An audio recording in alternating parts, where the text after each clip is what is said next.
Morning, good afternoon, and good evening, depending at what part of the day you're watching this episode.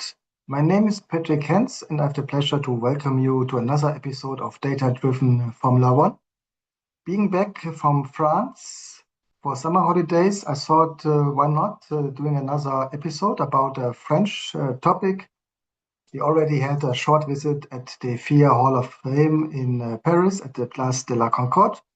And today we will speak about a very special French Formula One team. In fact, the very first French Formula One team. We're speaking about Gordini Formula One. That's today's topic. A little bit forgotten, this company. It still exists as part of Renault, but as when they had been active in Formula One, they had been still an independent company. So I hope an interesting topic, and maybe you and I will learn something new from Gordini.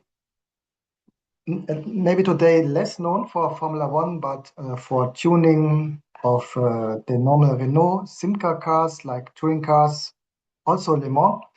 So that's today's topic. And again, welcome to Data Driven Formula One.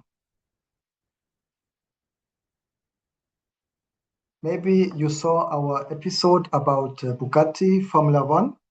Similar as Bugatti, also Gordini was founded by an Italian immigrant coming to France. In fact, we are speaking about Amedeo or Amedeo in French, Gordini. He was an Italian-born race car driver and sports car manufacturer in France. He started racing with Fiat, and when we see the Gordini Formula One cars, at least a lot of Fiat technology included. He was born June 23, 1899 in the Bassano in Emilia-Romagna, Kingdom of Italy at the time. So Emilia-Romagna, that is exactly this area where we have a lot of famous sports car companies. Of course, most well known, the Scuderia Ferrari, also the Ferrari factory. We have relevant to Formula One, also Dallara. So a very famous region. Nevertheless, he decided after World War One to immigrate to France, where also later he died in 1979 in Paris. If you want to visit his gravestone, you can do so.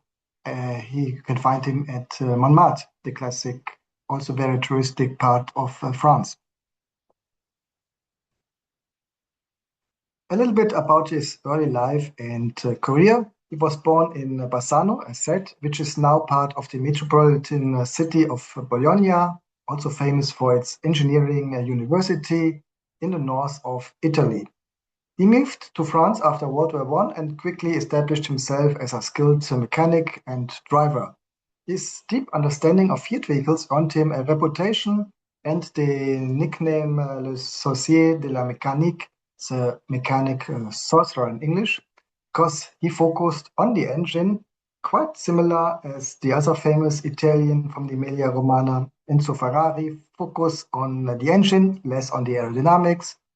And that's why he became famous with modifying also street cars, giving them a better performance. In 1935, Gordini made contact with Henri Picossi, who served as Fiat's general representative in France. Picossi had a strong personal and professional relationship with Giovanni Agnelli, Fiat's famous owner. Since 1928, Picossi had been overseeing the assembly of Fiat vehicles in Suresnes in France, utilizing both imported and locally manufactured parts. The operation moved to a larger facility in Nanterre in November 1934, marking the inception of Simca. Some of you may remember this French brand. Simca stands for Société Industrielle de Mécanique et Carrosserie Automobile and was a French automaker founded November 35 directly by Fiat SPA and directed from July next year to May 1963 by the mentioned Henri Picossi. Then a quite changing history. It became a part of Chrysler Europe, which then had been bought out by Peugeot. So the brand Simca still exists and is part of Peugeot, which is part of Stellantis, meaning that it's again together with Fiat SPA, as Stellantis includes the French brands Citroën, Peugeot, and some of the smaller ones, and of course the Italian brands Fiat, Lancia, Alfa Romeo, and so on. But let's come back to Gordini. He himself became the head of Simca Motor Racing Department. Then in September of 45, he won the first post-war race, the Robert Benoit Coupe, showcasing his skills as both driver and engineer. But then he left Simca to focus on top-level motorsports, including Formula One and the 24 Hours of Le Mans, and founded the Gordini Company in 1952. He had to do so because Simca did not provide him the top-level support to allow him participate at the most famous motorsports events like Le Mans and Formula One. They've been quite active with their own car from starting 1937 with the Simca 6 and lasted until 1957 with the Simca Gordinis. So we are starting with the Simca 6, also Simca 5, Simca 8, the T15S, which you can see here on the photo, and the T26S, and so on. Always participating, not with the ultimate success, meaning never winning Le Mans, but again, we have to consider Simca, especially Gordini was always be a very small team with a very limited budget, what we will see later also in Formula One. So here we see Simca cars designs, very beautiful, by the way. And here we see maybe also still the Italian influence, and the engines had been the Fiat engines tuned by Gordini. That's why they've been labeled as Gordini engines. As said, limited budget, Gordini struggled in financing until Renault started to invest in the company. The result had been the Renault 8 Gordini, maybe one of the most famous creations. That's why you find this also on this little magnet for your refrigerator, the Renault 8 Gordini. There have been also other creations, including in the more modern times, even if Renault did not use Gordini as a brand for some years now, preferring other brands which they still have, of course, mostly known Alpine, but they still have the rights and could offer maybe tomorrow a sportive version of their cars for you to buy. As they do with Alpine, as Alpine has its unique sports car, but also there's, for example, an Alpine version of the actual Renault 5, the reborn of the classic Renault 5 now as an electric car. So Gordini became a division of Renault in 1968 and of Renault Sport in 1976, which became a Renault Motorsports also later in the 1980s when they brought their Formula One cars with the turbo engine. But let's dive in. Formula One, directly Gordini, 1950. Important to know, we had races under Formula One regulations already before the 1950s, but in 1950s we had the first time a Formula One championship. And here we had one of the founding teams, the equipe Gordini Simca, with the type 15, as you see here on the photo, classic Formula One design, drivers Robert Manson and Maurice Trintignant. Again, you will see this also in the next years. The success have been quite limited as the car was never competitive against especially the Italian competitors in the beginning of the 50s, like the Alfa Romeo, Ferrari, or also Maserati. So it was one of the smaller teams which had been needed to have a complete Formula One field, but it wasn't a car where you could compete for victories. If you're lucky, you got some points because reliability of these cars 50s was not that high. So if you had been at the right time, at the right place, you could earn some points, but at the end, it was never a competitive race car. 51, the Simca Gordini Type 11. So again, Simca technology of the chassis, at the end, a Fiat starting for France, or at least in French blue colors always, and the engine, a Fiat engine tuned by Gordini. That's the Type 11, as you see it on the photo. Again, the drivers had been Robert Manson, Maurice Trintignant, and also André Simon, Aldo Gordini, and Jean Berra. Remember, in the 1950s, we had the drivers, like 1, 2, and depending where where had been the event, they invited some special drivers for a third or fourth car, also for marketing reasons. And other reason, of course, these are paid driver, meaning they are bringing money uh, to have a car to participate in a race. That was another reason why these smaller teams needed the bigger numbers of drivers. As you see also in the 1952 season where Gordini participated with the number 15, the 16, which you see here on the photo, and the 16S. Drivers, they are strong drivers. Again, Jean Berra, Maurice Trintignant, these have been very well-known drivers, together also with Prince Bira from Seram and Robert Manson, who scored the highest for Gordini that season with 9 points, and Johnny Claes.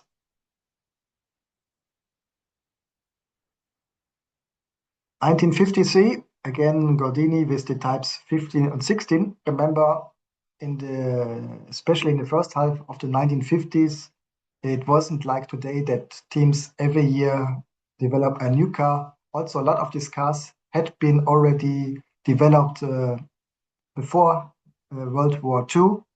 So these cars are not up to date all the time, and same with Gordini. Here again, a large number of drivers, practically they shuffled from event to event.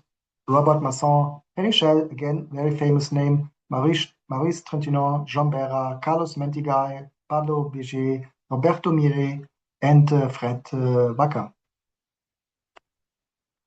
Same for 55, large number of drivers. The number 1, John Berra, who later founded his own team and tragically died with this Porsche-powered car later. Elie Payol, Roger Paul Frère, very famous name, especially in endurance races related to Ferrari. André Pillet, Jacques Pollier, Clément Bucci, and Fred Becker. 55, and here we see the Gordini Type 16. Classic Formula One design, maybe not that sophisticated in comparison to Ferrari that time, for example, but classic design. Drivers Pablo Biget, Jesus Iglesias, Roberto Manson, Elie Bayol, Hermano da Silva Ramos, Mike Sparken, Jean Locar, and Jacques Poyer. Next year, and here we see the new Type 32. As you can see it now in the Museo Nacional de Automobile in Mulhouse in Alsace. Alsace, also known from another car manufacturer, Bugatti.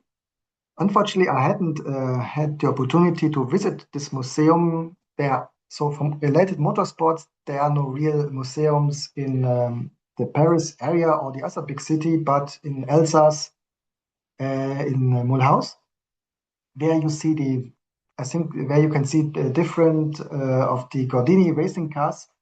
In the background, you see quite interesting the Bugatti Formula One car, which have been only driven once in Formula One. If you're interested, there's a special episode about the history of that car, and of course, the only Formula One weekend where it participated. Very interesting, unfortunately, a little bit forgotten story. So if you're interested, check out this data-driven episode of us. And if you have the opportunity, I'm sure it's great to visit this museum. If you did so, you like to comment here under the video. I would be curious how you enjoyed this museum. So again, this is the Gordini Type 32. Looked much more competitive, but unfortunately a little bit too heavy. The motor not strong enough. So as you see, 0.0.0.0 points, not competitive at all, even if it looked much more competitive, much more modern than its predecessors. Drivers: Robert Masson, Elie Bayol, André Pillet, Hermano da Silva, André Meho, and André Simon. Important, Elie Bayol and André Pillet shared the Type 32 and reached a sixth position, the best the car ever achieved. But due to regulation, as they shared the drive, which they had been allowed to, but they did not receive points. So that's the short history. And again, it's the car, too heavy, not strong enough, the engine, but also, of course, the team too small to develop the car, and having different drivers each weekend does not help to develop, because the drivers could not build up experience with the car, which the team would need it to develop the car. That's the cycle. So let's leave for a moment Formula One, and let's come back to Le Mans, because by the close of here now part of Renault now, Gordini helped to develop the engines, to tune the engines, and we see them participating as Renault and with the other brand, which already mentioned, and of course known from Formula One today, Alpine. They participated from 62 to 69, but unfortunately we have to say also here with limited success. And also Amedeo Gordini retired at the end of 68 and divested 70% of his company shares to Renault, making them now the majority stakeholder of Gordini and partly a part of the Renault group. So that's all. Again, it was a relatively short story related Formula One. On the other hand, much longer than the Bugatti Formula One story. Gordini, again, the first French Formula One team. Speaking about the legacy, Gordini was a person sometimes similar to Enzo Ferrari, but without his resources at the end, without the luck he had, and maybe also a little bit less talent for management of a Formula One team. If I ask me about his legacy, Gordini's personal life was marked by his passion for racing and engineering. He was known for his dedication and hands-on approach, often personally overseeing the preparation and tuning of his cars. So very similar to Enzo, who also have been from the Emilia Romagna, so maybe part of his northern Italian cultural heritage. Gordini's contributions to motorsports were recognized nevertheless by the French government in 1953 when he was awarded the Legion of Honor, one of the highest French orders of merit. His legacy continues to be celebrated in the automotive world, like in the Mulhouse Automotive Museum. Also, of course, in a very smaller level in this episode of Data-Driven Formula One, with his cars being highly prized by collectors and enthusiasts. Gordini passed away in 1979 in Paris, which is only short before Renault had the success with the part of the company which they bought from Gordini, which have been the Renault Formula One team in the 80s, um, pioneering the turbo engines. So unfortunately, he couldn't see this success based on his company. And he's buried quite famous place in the Montmartre cemetery. Not that famous cemetery in relation to other of these places in Paris, but still Montmartre with Sacré-Cœur, of course, one of the uh, must see places for tourists coming to Paris. So if you're going as a tourist to Paris, or if you live in Paris for a longer time, you can check out Montmartre Cemetery and and look for his gravestone. I hadn't been at this cemetery, but at the others. So normally at the entrance you get a map with the names of the famous people, so that you can find them. I'm not sure if this is also the case for Montmartre, but I can imagine yes. And again, if you are Formula One fan, especially related classic Formula One, you may visit this place and show your respect to Gordini. That's all for today, folks. Again, if you like, please follow our episode, give it a like. We are on as a video, YouTube Music, and Spotify. If you only have availability to listen, if you're driving yourself, for example, to your work, to holidays, to your university, wherever, we are also available at the various audios podcast catchers. And if you're into music, I recommend Data Driven Formula One, the mixtape. Here you find music directly inspired by Formula One, directly inspired by the drivers. So if you like music and have Spotify, you might check this out. Thanks, and then see you next time.